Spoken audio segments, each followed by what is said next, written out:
What's going on, guys? Welcome back to the channel. My name is Sean, and today I am driving the same road that I drove last year when I crashed my Scion FRS. So let's get gassed up and let's get to it.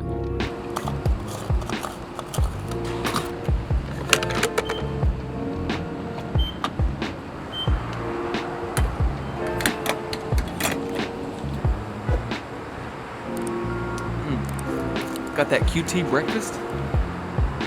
If you know, you know. All right, so we got pretty much the same deal as last time. We're gonna be driving through Pickens up to Rosman, North Carolina. So we've got about an hour, hour and a half drive up there, but we're gonna stop at that same outfitter, and we'll see you guys at that point, and we'll kind of recap what's gonna be happening. All right, so I am now stopped at this little outfitter here. Gonna head down to the water. If you guys remember from the video I made a long time ago, the first video I made, this was like where I did my first little like cinematic B-roll sequence, which was not very good, but you know, you live and you learn. And you get better at it. This is where we always stop. So this is basically right where 215 starts. So it's already almost 9 o'clock. I got a little bit of a late start, but whew, white balance my face. All right. But yeah, we're gonna take a little break. We're gonna see if we can't get a break in the traffic before we head up to 15, but I'm gonna flip over to the action cam so we can get some shots going up the road, and then we'll see you guys on the parkway. All right, so up to 15 we go. Got a pretty good clearing in the traffic here. Yee-hee. I am excited, but also definitely a little bit nervous. This a little bit nerve-wracking in general, just kind of driving the same roads that I drove back on that day. So we'll see if we can't show you guys some good clips on our way up here. But yeah, I'm looking forward to getting up to the Blue Ridge. It's an absolutely gorgeous day, and the lookouts should be pretty nice. So let's get it. Oh, come on. It doesn't get much better than this. Oh yeah, let's go. Brake into the turn. Hello, Mr. Tacoma. And again, I can't stress enough, man, this turbo makes a huge difference. Just getting out of these corners, like when I would drive with my buddies Tyler, who has a Mustang, and Kevin, who has a WRX STI, man, it was always fun driving with them, but man, sometimes it was just hard to keep up. But now with this turbo, like, I have so much more confidence in general, just coming out of corners, being able to, you know, get uphill or just shoot out of a corner onto a straightaway. Like, it just feels so much better.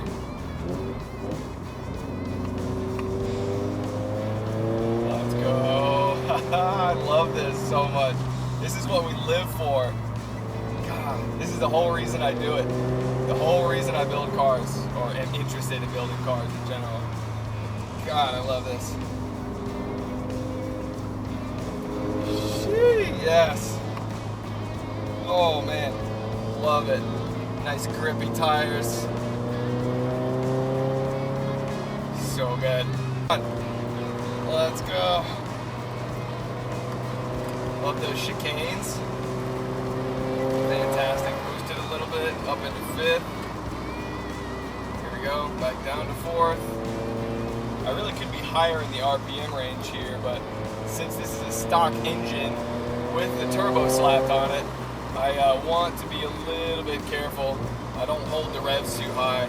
I get into boost around 3,000 RPM, so from 3 to 5 is kind of my sweet spot for like power.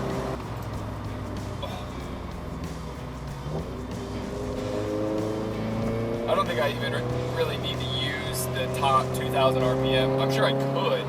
I just want to be a little bit safe with the engine in its current configuration.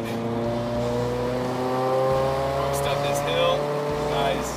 That's about 4,000, 4,500s. We brake there. Downshift to 3rd. Downshift to 2nd. Oh, nice and tight up the hill. Let's go. With the boost up the hill, man. Oh, I tell you, it's so much better than just the stock Scion FRS. If you have an 86 or BRZ or whatever, absolutely go with some forced induction, whether it's turbocharger, supercharger, whatever. Get some boost.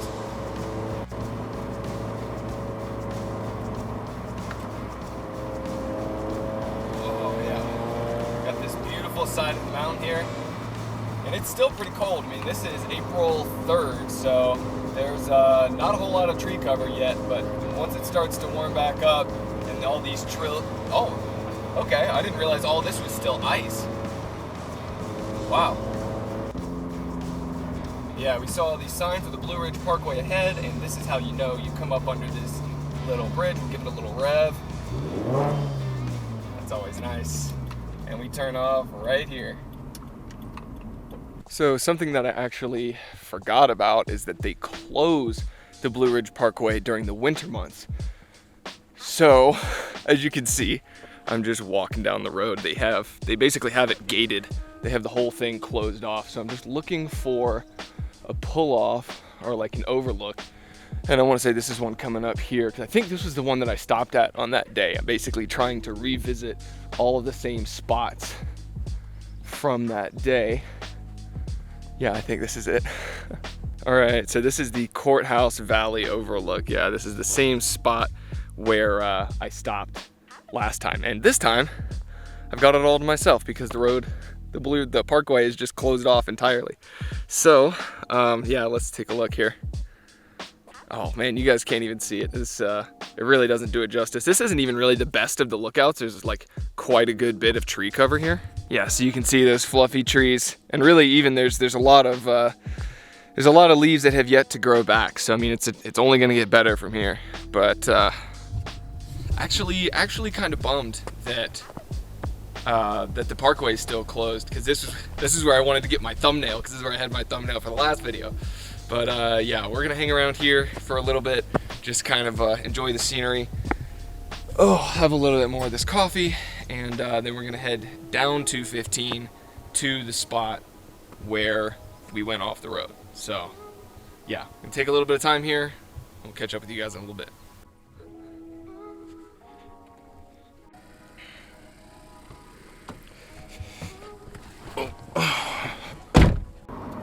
So I don't remember exactly where it was, like how many turns down this road, but yeah, I'm definitely gonna stop whenever I get to it. So let's see. It wasn't very far. I remember passing a couple of, maybe like there was a pull off on the left side of the road. I remember where there were like some cyclists or like, not fishermen, there's nothing to fish up here, but definitely, let's see.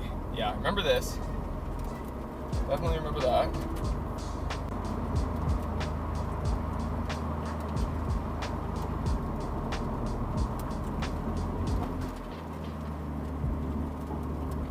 Wait.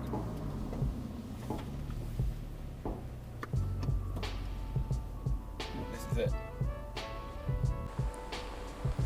Wow, this is kind of surreal, to be honest with you guys. Yeah, this is it for sure. This is basically the ditch that my car was sitting in. And what's crazy to think about is that, I mean, so I was coming down this hill, right?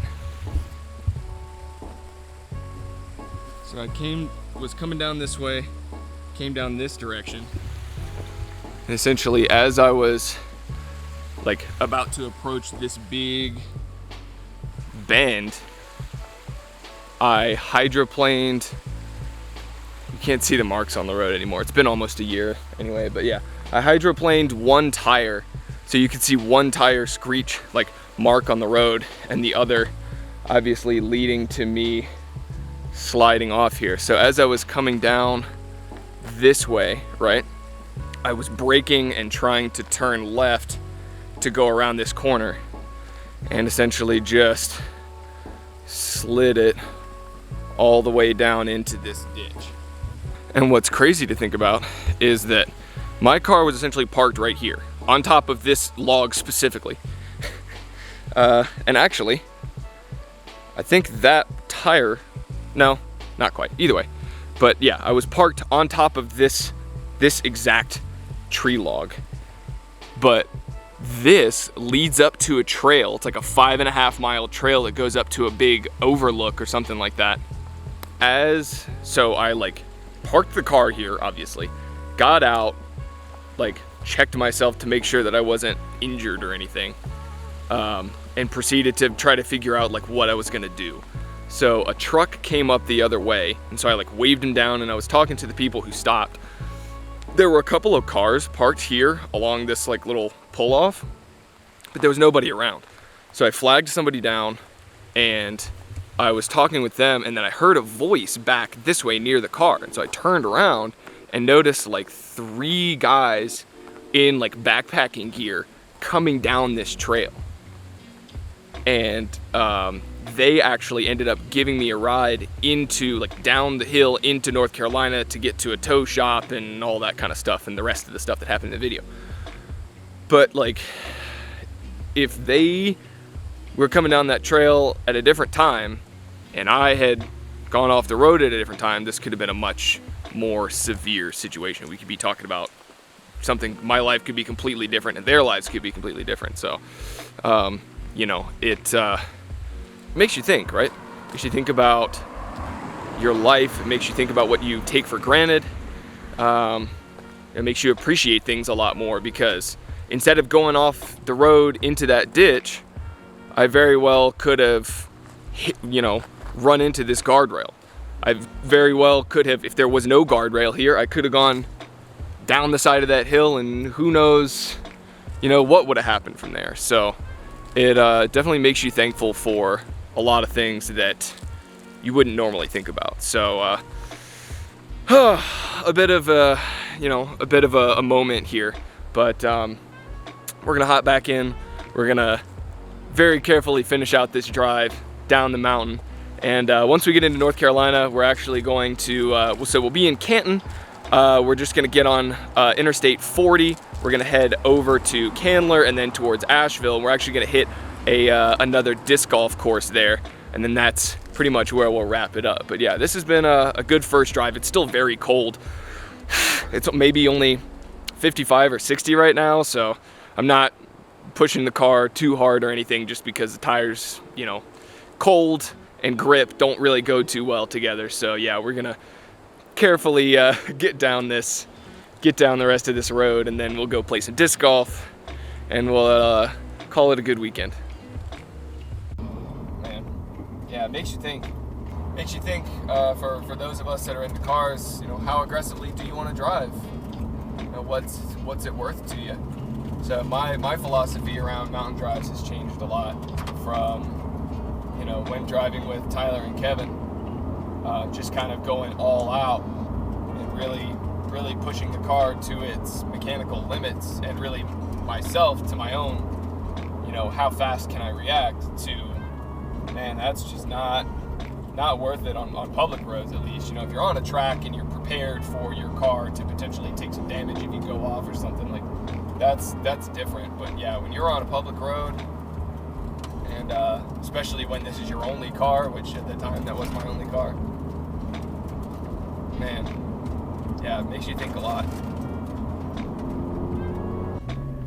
All right, so we are in Canton. We're just passing through, but this is a quaint little town. Very nice. Pigeon River Mercantile, the American Ballroom Company. This is a nice little city. Huh. Cute. Alright, let's see. What's it gonna be for lunch? Zaxby's? That's the Lord's Chicken right there. I think it's gonna be Zaxby's. Yeah.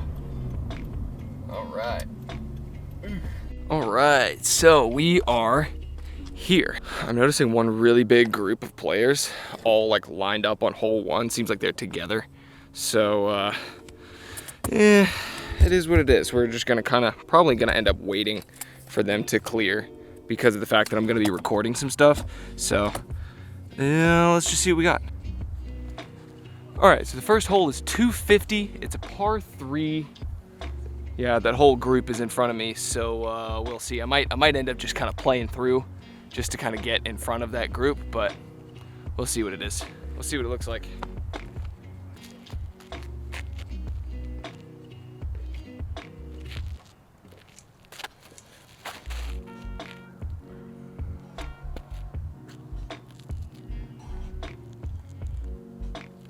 Oh, the disc ended up sitting in the road. Let's go. Gotta go grab it. It actually was a decent throw. It kind of bounced against a post and came back out. Instead of crossing the street, it came back out into the street. So this should be it could be a long putt, or it'll just be a mid-range approach and then a really super easy putt. So let's find out.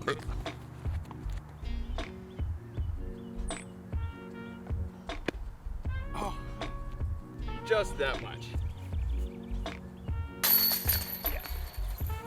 All right, cool. Well, I'm just gonna go ahead and play this whole course. I won't bring you guys with me and make you suffer through that for the rest of this video. So, yeah, it was a good time sort of revisiting the site where, you know, it all happened.